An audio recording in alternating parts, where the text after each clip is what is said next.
It was when I was touring for Canadian Children's Book Week in 2016 that I realized I had to write Catherine Schubert's story. For me, Book Week was an incredible opportunity to visit one of the places where Catherine had lived, and one day I was standing on the banks of the river in Kamloops thinking about the Schuberts. In 1862, they were living in Fort Garry when Catherine's husband Augustus came home and said that he was joining a 4.5-month trek to the Caribou Goldfields.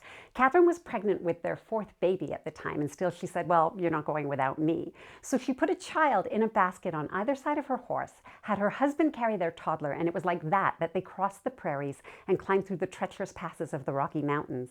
They were rafting down the North Thompson River in a snowstorm when Catherine went into labor, and she delivered baby Rose right there on the shores of the river not far from where I was standing.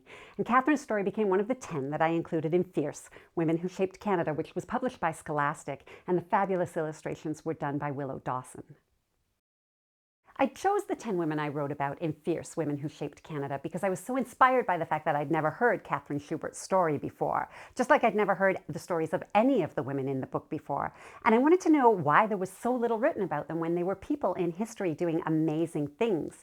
These were not women who were so incredible because they were doing things that were usually done by men. They were women who were doing phenomenal things that it was hard to imagine anyone doing.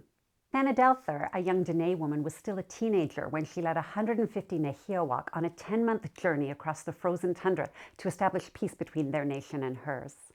Victoria Chung was a medical missionary in South China for 43 years. She set up secret clinics so that she could continue to treat patients during the Japanese invasion, the Civil War, and World War II. I chose women who were fired by courage and a rebellious spirit their whole lives, but about whom I'd heard nothing, and I wanted to make sure that we did.